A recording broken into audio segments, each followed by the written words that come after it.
Hello and welcome to this edition of News Today. Without delay, take a look at the headlines first. International Centre for Audit of Local Governance has been inaugurated in Rajkot, Gujarat. Telangana government announced crop loan waiver up to ₹1 lakh.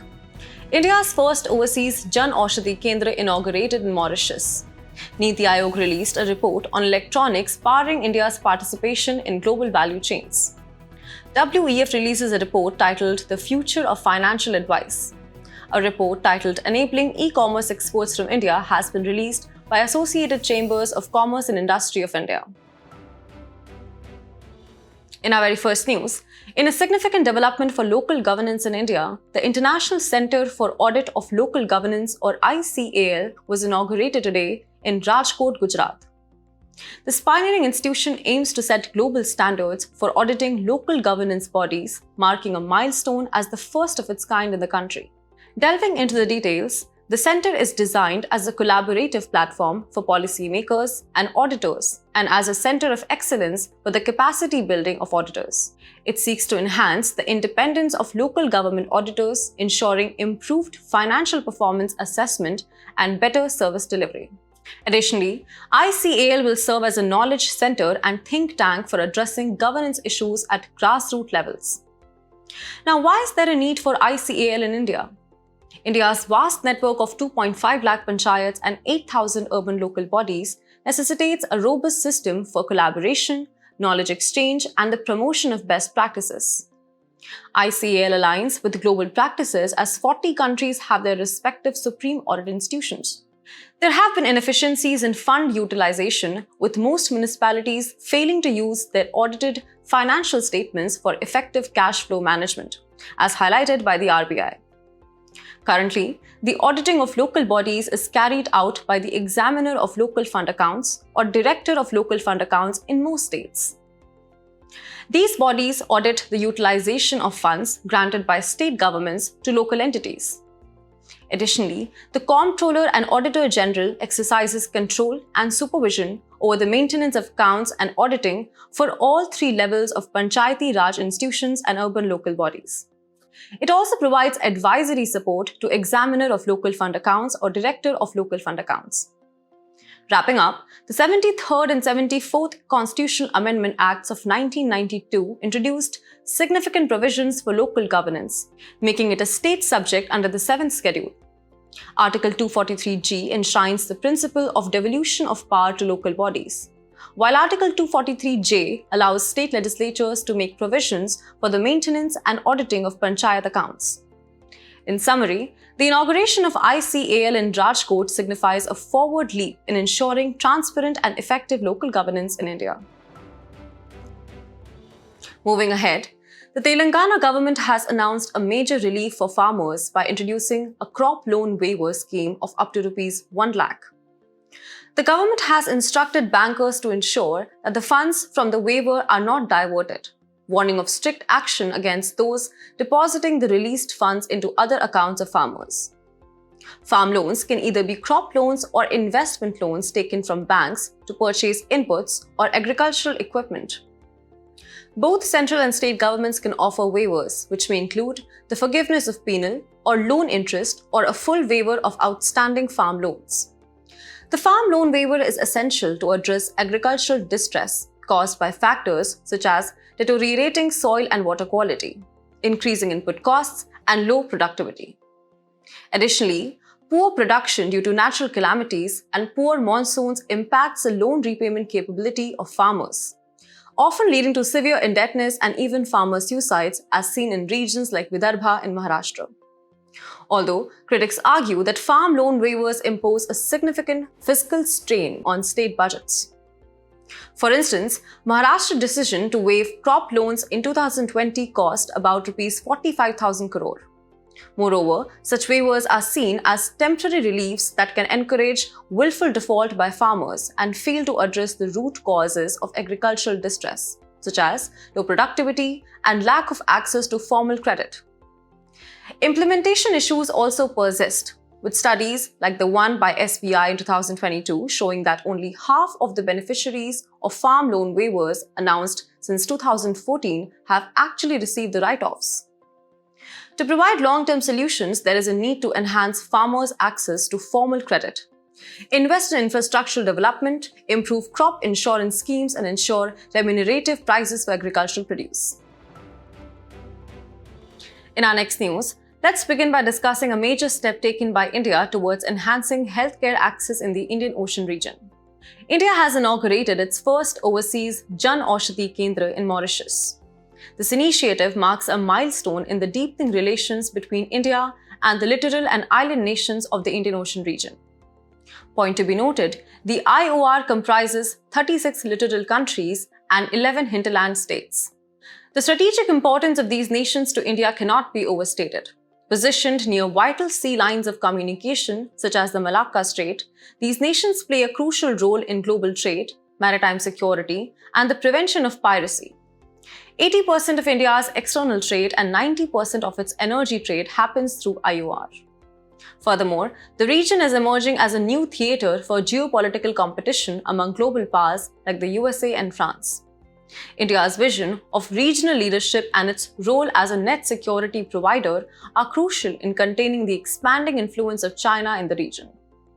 The IOR is also pivotal for India's blue economy, with marine fisheries in the region contributing approximately 15% of the world's fish catch, according to 2020 FAO report.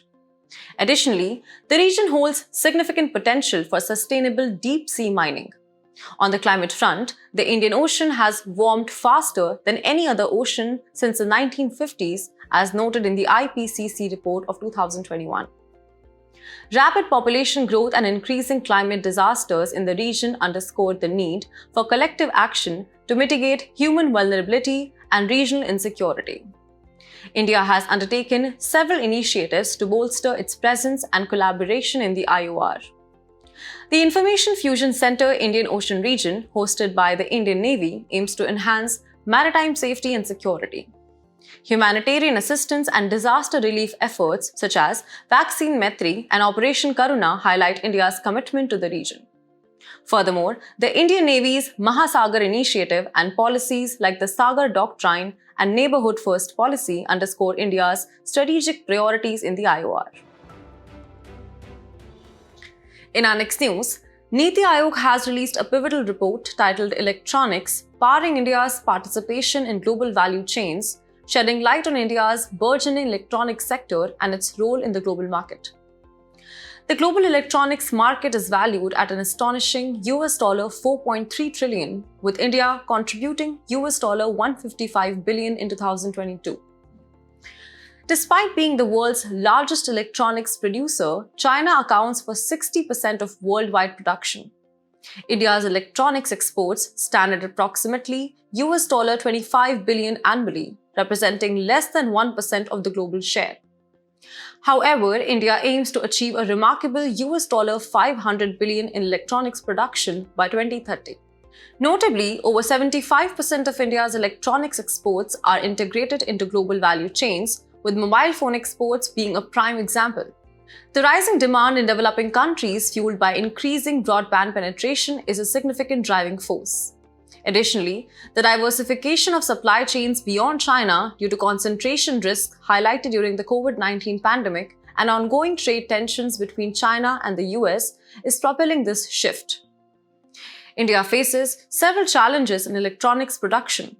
High import tariffs compared to countries like China and Vietnam make Indian products less competitive in global markets. The country lacks a robust electronics component ecosystem, particularly in semiconductors and discrete actives. Furthermore, the high cost of capital in India, ranging from 9% to 13%, contrasts with the lower interest rates of 2% to 7% in countries like China, Vietnam, and Taiwan, which benefit from specific interest subsidies. Other hurdles include inadequate infrastructure facilities, high land lease costs, a lack of R&D and design ecosystems, and a shortage of skilled engineers and trained workforce. The report offers several recommendations to address these challenges. Fiscal interventions include capital expenditure support for high-complexity components, innovation schemes to promote R&D, and localized regulations such as labor laws. Non-fiscal interventions suggest simplifying tariffs and rationalizing taxes, supporting industries for skilling and setting up electronic skills, training hubs, and streamlining the process of tech transfer to increase the ease of doing business. India has initiated several schemes to bolster the electronics sector, including the Electronics Manufacturing Cluster or EMC 2.0 scheme of 2020, the Scheme for Promotion of Manufacturing of Electronic Components and Semiconductors, the Design-Linked Incentive Scheme, and the India Semiconductor Mission. In summary, the Niti Aayog report underscores the immense potential of India's electronics sector within global value chains and provides a roadmap to overcome existing challenges. Ahead, let's dive into the fascinating world of finance and the evolving landscape of financial advice. The World Economic Forum has just released a compelling report titled The Future of Financial Advice. This report underscores the enduring importance of traditional financial advisors amidst the rising popularity of finfluencers. Now you might be wondering, what exactly are finfluencers? Well, these are individuals who use social media to share information, recommendations, or guidance on financial matters. They have the potential to significantly influence the financial decisions of individuals around the world. So why are finfluencers on the rise? The report highlights a few key reasons. Firstly, the accessibility of social media plays a huge role, with around 60% of the global population using these platforms. Secondly, the feeling of inclusivity in content creation is powerful. Finfluencers come from diverse backgrounds spanning different languages, geographies, races, ethnicities, and lived experiences, which allows them to connect with a broader audience. Lastly, they make learning about financial topics engaging for novice investors. Through short, entertaining videos, memes, and metaphors, they explain complex financial concepts in a way that it is easy to understand. However, the report also emphasizes the importance of traditional financial advisors. While finfluencers can provide valuable insights, their advice comes with risks. Due to opaque algorithms, catchy posts may be prioritized over quality, potentially misleading investors. Traditional financial advisors and institutions, on the other hand, play a critical role in providing holistic, personalized advice, risk management, and education to ensure successful investor outcomes. This is especially significant as retail investing volume has doubled in the past decade, with retail investors trading 19.5% of stock market shares in 2020. To address the challenge posed by finfluencers, the Securities and Exchange Board of India has taken action. SEBI recently approved a proposal to ban the association of regulated entities with unregistered finfluencers. This move aims to protect investors from misleading advice and false profit claims often linked to some finfluencers. In conclusion, while the world of financial advice is rapidly changing with the rise of finfluencers, the value of traditional financial advisors remains undeniable. In our next news, the Associated Chambers of Commerce and Industry of India has released a comprehensive report titled Enabling E-commerce Exports from India, recognizing India's rapid growth as one of the world's fastest-growing e-commerce markets. E-commerce or electronic commerce involves the exchange of goods and services and the transmission of funds and data over the internet. This sector has been pivotal in transforming global trade dynamics. From a global perspective, the key findings highlight that the cross-border e-commerce is significantly driving the global business-to-consumer market. The global B2C market, currently valued $6 trillion, is projected to exceed $8 trillion by 2026. To that end, the domestic e-commerce market in India stands at $83 billion as of financial year 2022 and is expected to reach $150 billion by financial year 2026. This growth is primarily driven by growing middle class, increased internet penetration, and digitization of payments through platforms like UPI. In terms of e-commerce exports, India's exports for financial year 2023 were between $4 billion and $5 billion, accounting for 0.9% to 1.1% of the country's total merchandise exports. However, to meet the ambitious target of $200 to $300 billion by financial year 2030, e-commerce exports need to increase by 50 to 60 times. The report identifies several challenges hindering e-commerce exports from India, including a regulatory ecosystem primarily focused on B2B exports, the absence of specific laws for e-commerce exports, unclear demarcation of responsibilities between sellers and e-commerce operators, and lastly, complex customs procedures. To address these challenges, the report suggests implementing and expanding the scope of e-commerce export hubs, increasing the courier consignment limit and streamlining clearance processes, and lastly, creating customs supervision codes to facilitate smoother operations. Wrapping up, India has undertaken various initiatives to promote e-commerce exports. The Foreign Trade Policy 2023 includes provisions like Dak Niryat Kendra and the extension of export benefits to e-commerce exports. Under goods and services tax, e-commerce exports are zero-rated supplies and are eligible for GST refunds. Several states, including Telangana, Gujarat, and Uttar Pradesh, have signed MOUs with different marketplaces to initiate capacity building for MSMEs. In summary, the report highlights the tremendous potential of e-commerce exports from India and provides a roadmap to overcome existing challenges.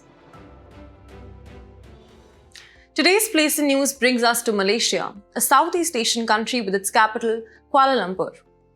Malaysia is in the spotlight as it strengthens its cooperation with India in the oil palm sector and other areas.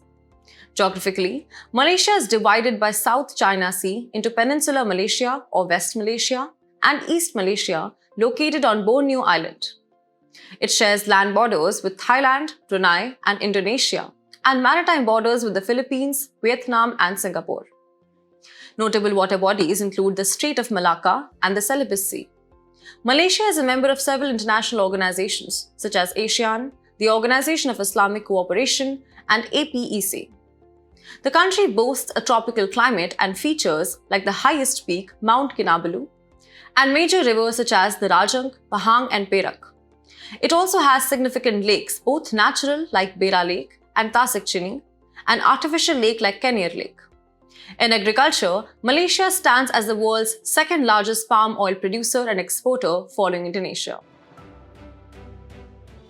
As we conclude today's main news, let's take a look at some quick updates. The Supreme Court recently overturned the decision of Assam Foreigners Tribunal and declared a resident of the state as an Indian citizen.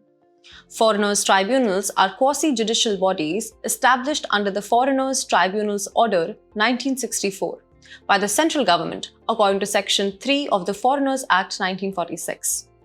Ivory Coast joined the United Nations Water Convention on the Protection and Use of Transboundary Watercourses and International Lakes.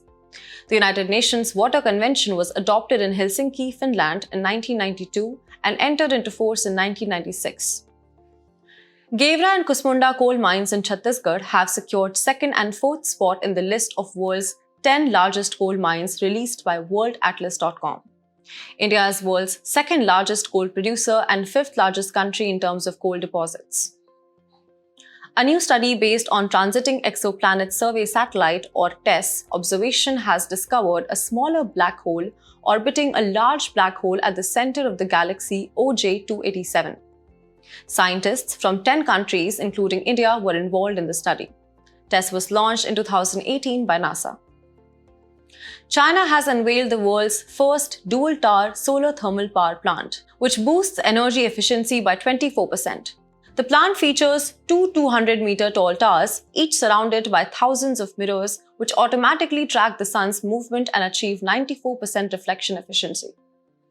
National Center for Polar and Ocean Research signed a contract with the Defense PSU for constructing indigenous ocean research vessel to unravel deep oceans. The National Center for Polar and Ocean Research was established as an autonomous research and development institution of the Ministry of Earth Sciences, formerly Department of Ocean Development, in 1998. Ministry of Youth Affairs and Sports to launch the second phase of Khelo India Rising Talent Identification or Kirti program in New Delhi. Kirti program streamlines the whole process of grassroots talent identification on a single platform.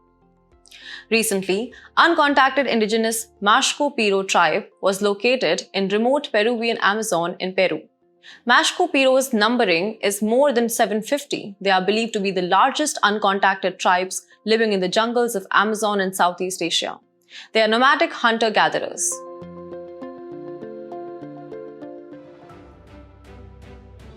Before we wrap up today's bulletin, it's time to put your knowledge to the test in today's segment, Test Your Learning.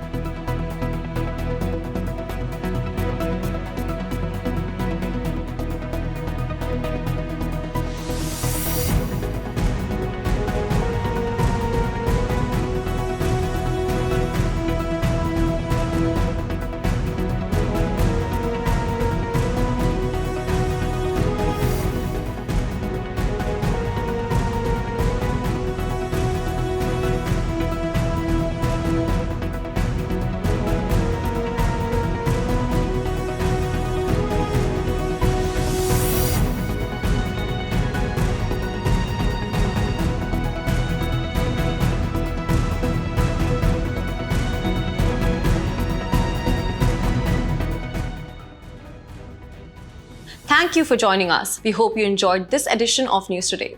For the solutions to the quiz and to access the PDF version, remember to visit the provided links in the description below.